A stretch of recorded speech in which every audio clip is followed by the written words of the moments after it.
അപ്പോൾ ഈ ഒരു സ്നാക്ക് റെഡിയാക്കാൻ ഞാനിവിടെ 1 കപ്പ് ഗോതമ്പ് പൊടിയാണ് എടുക്കുന്നത്. ഇതൊരു ബൗളിലേക്ക് ചേർക്കാം. ഇനി ഇതിലോട്ട് ആവശ്യത്തിനായിട്ടുള്ള ഉപ്പ് കൂടെ ചേർക്കുന്നുണ്ട്. നെക്സ്റ്റ് വെള്ളം ചേർത്തിട്ട് നമ്മുടെ ചപ്പാത്തി മാവിൻ്റെ പരുവത്തിൽ ഞാനിതൊന്ന് കുഴച്ചെടുക്കുകയാണ്. പച്ചവെള്ളം ചേർത്തിട്ടാണ് ഞാനിപ്പോൾ ഇത് കുഴച്ചെടുക്കാൻ പോകുന്നത്.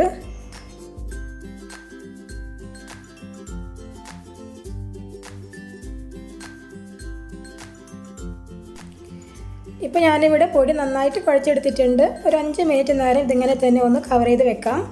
ഈ ഒരു സമയത്ത് ഞാനൊരു പാന് ചൂടാക്കിയിട്ടുണ്ട്. ഇതിലേക്ക് 1 ടേബിൾ സ്പൂൺ ഓയിൽ ചേർക്കാം. ഇതിലേക്ക് ഞാനൊരു 2 മീഡിയം സൈസിലുള്ള സവാള നല്ല പൊടിയായിട്ട് അരിഞ്ഞെടുത്തത് കൂടെ ചേർക്കുന്നുണ്ട്. സവാളയുടെ കൂടെ 2 പച്ചമുളക് കൂടെ നല്ല പൊടിയായിട്ട് തന്നെ കട്ട് ചെയ്തത് കൂടെ നമുക്ക് ചേർക്കാം.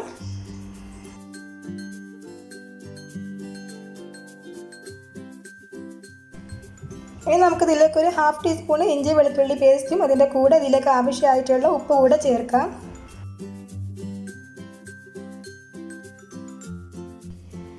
അപ്പോൾ ഇത്രയും ചേർത്ത് കഴിഞ്ഞിട്ട് ജസ്റ്റ് ഒന്ന് ഇളക്കി കൊടുക്കാം. സവാളയുടെ കളർ നമ്മൾ ഒരുപാട് ചേഞ്ച് ആയിട്ട് എടുക്കുന്നില്ല. ജസ്റ്റ് ഒന്ന് സോഫ്റ്റ് ആയിട്ട് വരുന്ന സമയത്ത് ഇതിലേക്ക് ആവശ്യമായിട്ട് വരുന്ന പൊടികളൊക്കെ ചേർക്കാം. ഞാനിപ്പോൾ ഒരു 1/4 ടീസ്പൂൺ അളവിൽ മഞ്ഞൾപ്പൊടിയും അതിൻ്റെ കൂടെ ഒരു 1/2 ടീസ്പൂൺ അളവിൽ മുളക് പൊടിയും പിന്നെ ഒരു 1/4 ടീസ്പൂൺ ഗരം മസാല കൂടെയാണ് ചേർത്ത് കൊടുക്കുന്നത്. അപ്പോൾ ഇത്രയും ചേർത്ത് കഴിഞ്ഞിട്ട് ആ ഒരു പൊടിയുടെ പച്ച സ്മെല്ലൊക്കെ ഒന്ന് മാറി വരുന്ന സമയം വരേക്കും ഒന്ന് ഇളക്കി കൊടുക്കാം. ഒരുപാട് നമ്മൾ നേരത്തെ പറഞ്ഞ പോലെ കുക്ക് ചെയ്തെടുക്കേണ്ട. പൊടിയുടെ സ്മെല്ലൊക്കെ ഒന്ന് മാറി വരുന്ന അത്രയും സമയം മാത്രം ഒന്ന് ജസ്റ്റ് ഇളക്കി കൊടുത്തിട്ട് പിന്നെ നമുക്ക് ഗ്യാസ് അങ്ങ് ഓഫാക്കി വെക്കാം.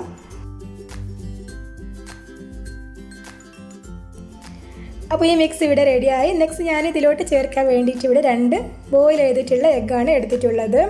ഈ എഗ്ഗ് നമുക്കൊന്ന് ഗ്രേറ്റ് ചെയ്തിട്ട് എടുക്കാം. അപ്പോൾ ഇതുപോലെയുള്ള ഒരു ഗ്രേറ്ററിലാണ് ഞാനിപ്പോൾ ഇത് ഗ്രേറ്റ് ചെയ്തെടുക്കാനായിട്ട് പോകുന്നത്.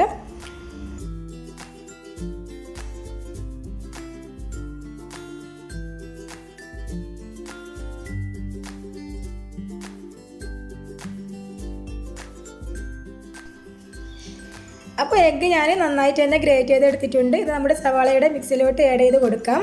ജസ്റ്റ് എല്ലാം കൂടെ നല്ലപോലെ ഒന്നുകൂടെ ഞാനിവിടെ ഇളക്കി യോജിപ്പിക്കുവാണ്.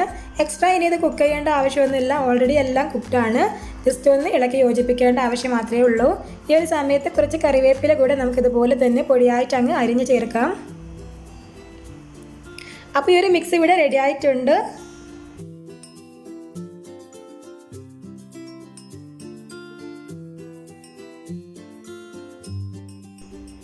ഇനി ഞാൻ ഈ ഒരു സ്നാക്ക് റെഡിയാക്കി എടുക്കാൻ നേരത്തെ നമ്മൾ കുഴച്ച് വെച്ചിട്ടുള്ള പൊടിയിൽ നിന്ന് ഈ ഒരു മീഡിയം സൈസിലുള്ള ബോൾ എടുത്തിട്ടുണ്ട്. ഈ ഒരു ബോൾ നമുക്ക് കുറച്ച് പൊടി ഒന്ന് സ്പ്രെഡ് ചെയ്ത് കൊടുത്തിട്ട് ഒന്ന് റോൾ ചെയ്തിട്ട് എടുക്കുകയാണ്. ഒരുപാട് വലുതാക്കിയിട്ട് പരത്തിയെടുക്കേണ്ട. ഈ ഒരു സൈസിലൊക്കെ മതിയാവും.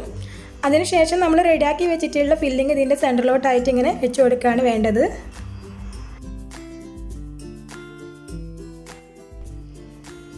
അപ്പോൾ ഇതിൻ്റെ ഫില്ലിംഗ് ഒക്കെ ഞാൻ സെൻറ്ററിലോട്ടായിട്ട് വെച്ച് കൊടുത്തിട്ടുണ്ട്. ഇനി നമുക്ക് ജസ്റ്റ് ഒന്ന് ഫോൾഡ് ചെയ്തെടുത്താൽ മതിയാവും. അപ്പോൾ ഈ ഒരു രീതിയിലാണ് ഞാനിതിപ്പോൾ ഇവിടെ ഫോൾഡ് ചെയ്തിട്ട് എടുക്കുന്നത്.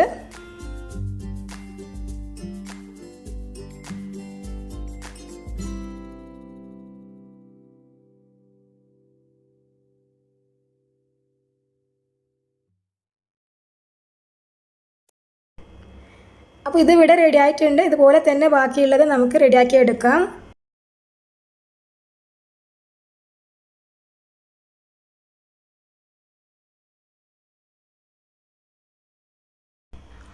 നെക്സ്റ്റ് ഇത് ഫ്രൈ ചെയ്യാൻ ഞാനിവിടെ ഓയിൽ നല്ലപോലെ ചൂടാക്കി എടുത്തിട്ടുണ്ട്.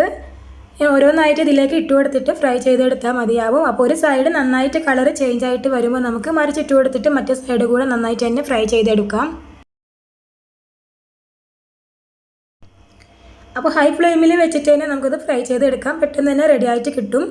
അപ്പോൾ ഇതിൻ്റെ ഈ ഒരു സൈഡ് നന്നായിട്ട് തന്നെ കളറൊക്കെ ചേഞ്ച് ആയിട്ടുണ്ട്. ഞാനൊന്ന് മറിച്ചിട്ട് കൊടുക്കുകയാണ്. ജസ്റ്റ് ഒരു മറ്റേ സൈഡ് കൂടെ നല്ലപോലെ കളറൊക്കെ ചേഞ്ച് ആയിട്ട് വരുമ്പോൾ നമുക്ക് ഈ ഓയിലിൽ നിന്ന് റിമൂവ് ചെയ്യാം.